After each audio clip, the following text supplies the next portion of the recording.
गुणस्तरीय शिक्षा अहिले धेरै जसो ठाउँमा नहुने कारण एउटा कस्तो भयो भन्दाखेरि राज्यको लगानी सार्वजनिक विद्यालयहरूमा धेरै छ। पहिलेभन्दा धेरै छ अहिले लगानी। तर पहिले विद्यालय भवनहरू छैनन्, फर्निचरहरू छैन, साधन स्रोत छैन। त्यस कारणले पनि शिक्षामा गुणस्तर कायम गर्न कठिन भयो भन्ने कुरा नै थियो बढी। तर अहिले त धेरै जसो ठाउँमा भवन पनि बनिसके, फर्निचर पनि चाहिँ छन्। यो सबै भइरहेको छ, तर पनि अझ शिक्षामा गुणस्तर कायम गर्न सकिएन। के हो त यो भन्ने प्रश्न अहिले उठिरहेछ।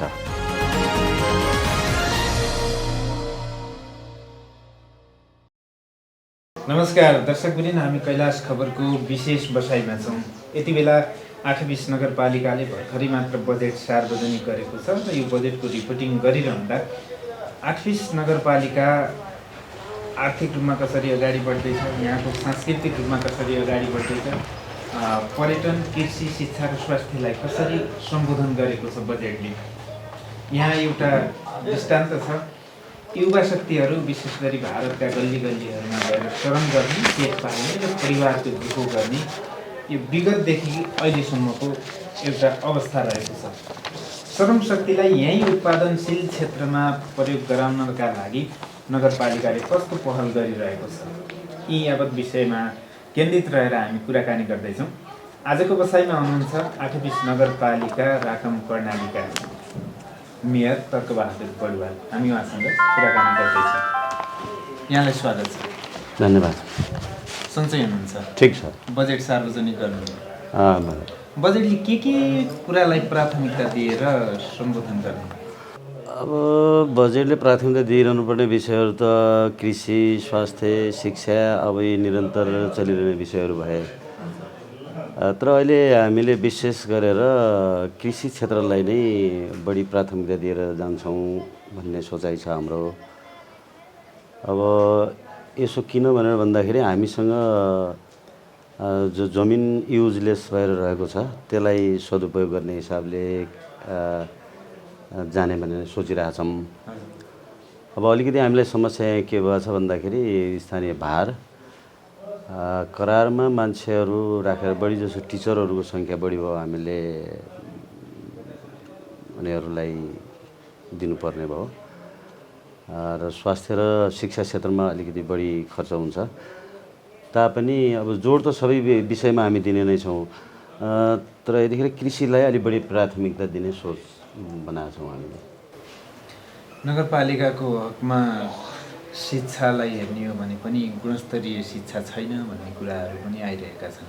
अर्कोतिर जनशक्ति धेरै भयो भन्ने कुराहरू पनि आइरहेका छन्।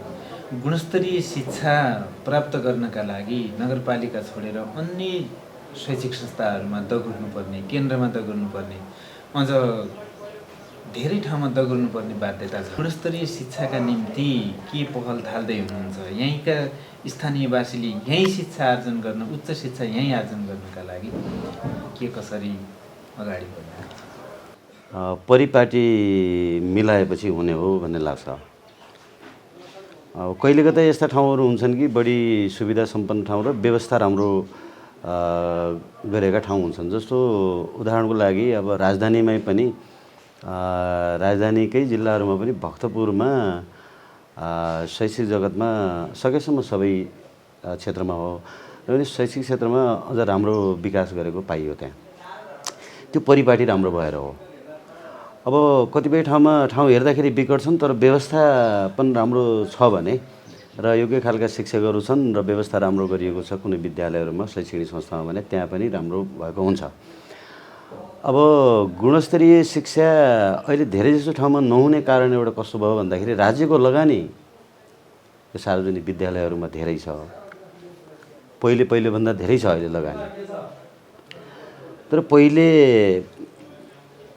विद्यालय भवनहरू छैनन्, फर्निचरहरू छैन, साधन स्रोत छैन। त्यस कारणले पनि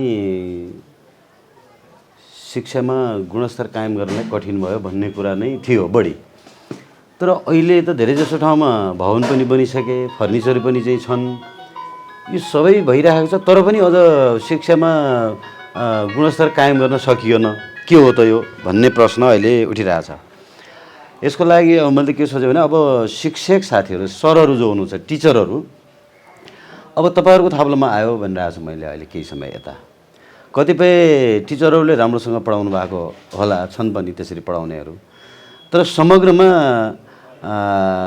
राम्रोसँग सबैले चाहिँ पढाइदिएनन्, ध्यान दिएर पढाइदिएनन् भनेपछि शिक्षामा गुणस्तर कायम गर्न चाहिँ सकिँदैन। त्यस कारणले अब शिक्षकहरूले कसरी विद्यार्थीहरूलाई पढाएर शैक्षिक गुणस्तर कायम गर्ने हो भन्ने अब शिक्षकहरूको थाप्लोमा आयो भन्ने कुरा मैले शिक्षक साथीहरूलाई राखिरहेको छु।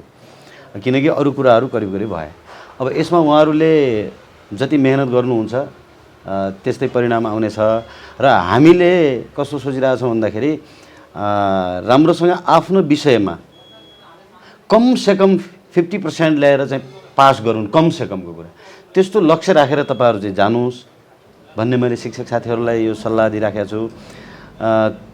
त्यसो गरेर जसले काम गर्नुहुन्छ उहाँहरूलाई हामी प्रेसरै दिने उहाँहरूलाई, र जसले त्यो गर्न सक्नु भएन उहाँहरूलाई अलिकति फेरि सचिएर आउनुहोस्, फेरि मेहनत गर्नुहोस् भनेर अलिकति चेतावनी को सल्लाह पनि दिनु पर्ला जस्तो लागेको छ।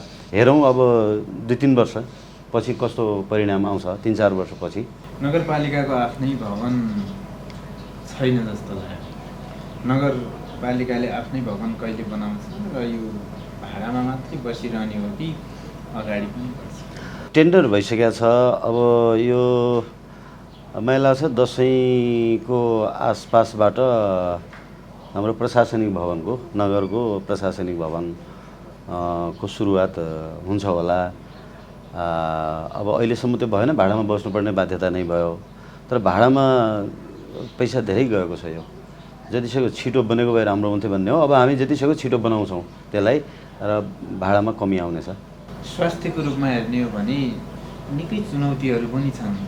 त्यस्तो पहाडी इलाकाको भूबनौटको हिसाबले हेर्ने हो भने पनि भिडबाट खस्ने, लडेर मर्ने थुप्रै ती केसहरू पनि आउँछन्।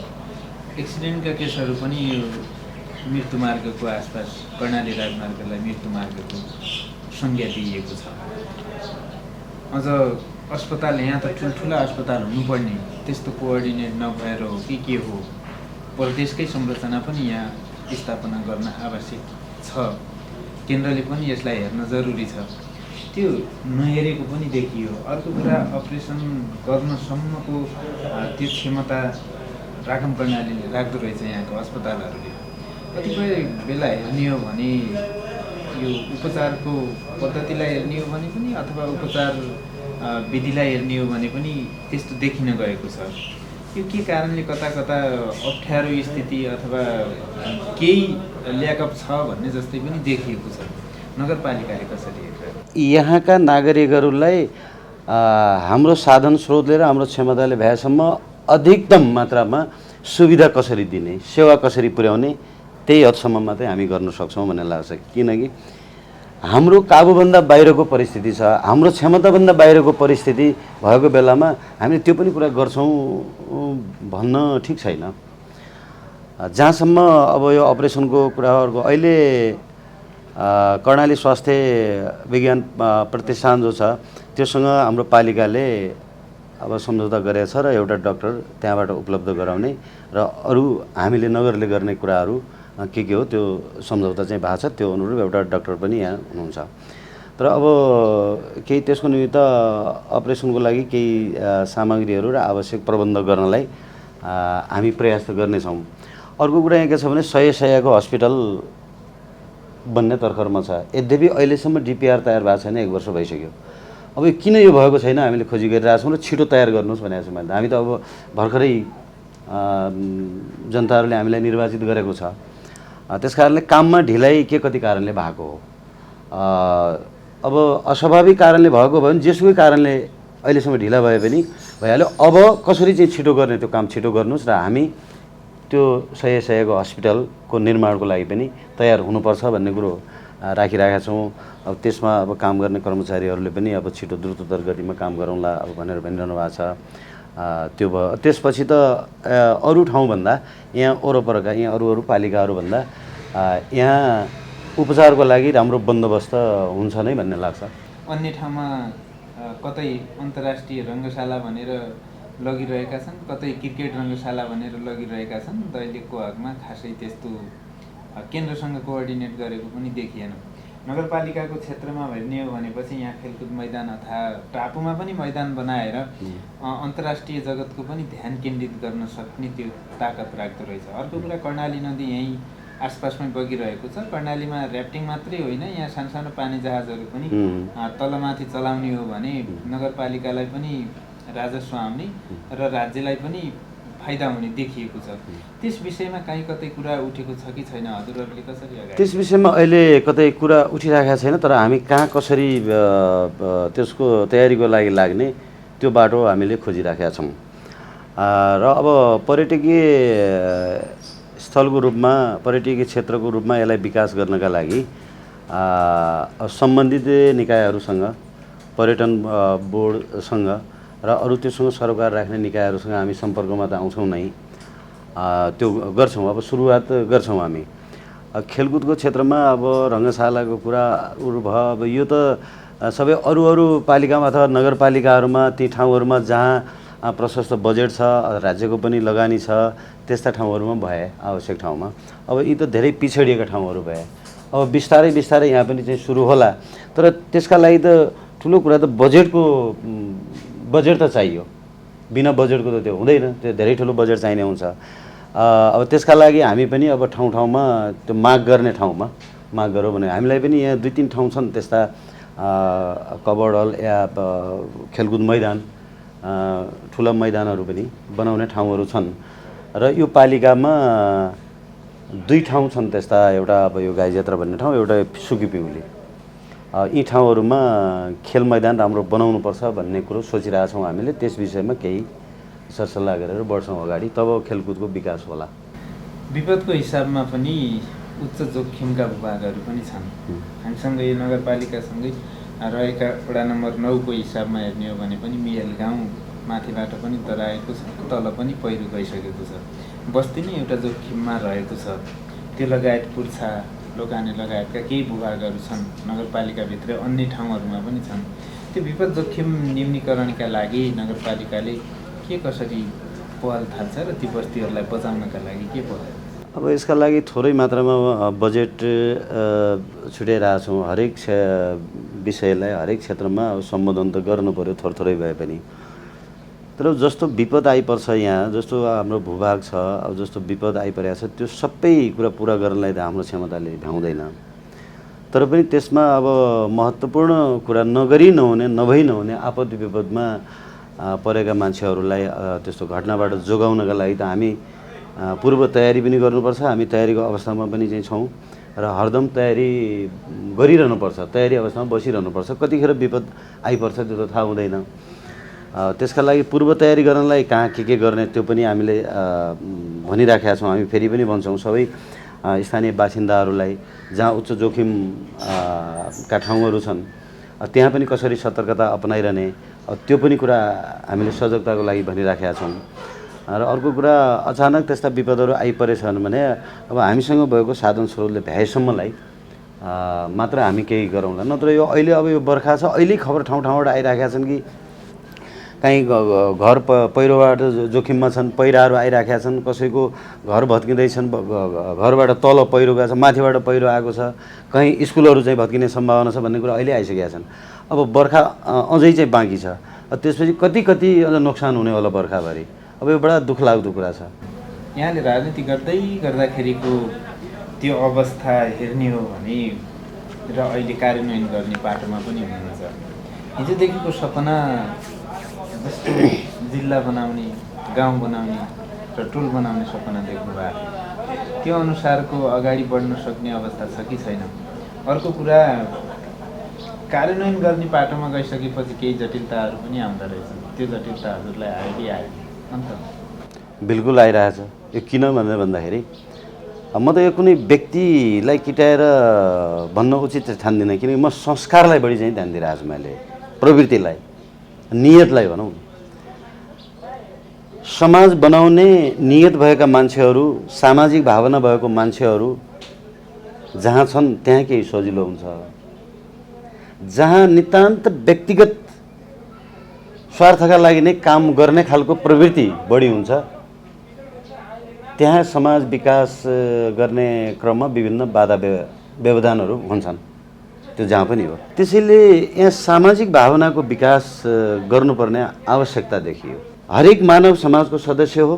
समाज बिग्रिएपछि त्यसको असर त्यो व्यक्तिलाई पनि पर्छ, समाजका हरेक व्यक्तिलाई पर्छ। त्यस कारणले हामीले समाज बनाउनका लागि समाजका हरेक सदस्यहरूको बिचमा भावनात्मक एकता हुनु पर्यो, भावनात्मक सम्बन्ध हुनु पर्यो भन्ने संस्कारको भन्ने स्वभावको विकास गर्न जरुरी देखिएको छ। यदि त्यो भएन छ भने हामीले राम्रो कुरा गर्न खोजे पनि सबैले त्यो कुरा बुझिदिएन छ भनेपछि कार्यान्वयनको पक्षमा गाह्रो हुँदो रहेछ। चाहे घर परिवारलाई लिउँ हामी या समाज, एउटा समाजलाई, टोललाई लिउँ, जुन घर परिवारमा सबै किसिमले सल्लाह हुन्छ र अगुवाले भनेको मान्छन्, सबै सदस्यहरूले विश्वास गर्छन् र अगुवा पनि बिना पक्षपात अलि दूरदर्शी भएर परसम्मको कुरा सोचेर काममा लगाउँछ, अडाउँछ, आदेश दिन्छ, निर्देशन दिन्छ र अरूले पनि त्यो विश्वासले काम गर्छन् भने त्यो घर परिवार पनि राम्रो भएको देख्छौँ हामी। त्यस्तै समाजमा पनि हो, टोलमा पनि त्यही हो। अब त्यस्तो कति हदसम्म गर्न सक्छौँ हामी, त्यति हदसम्म काम गर्न सक्छौँ भन्ने कुरा हो।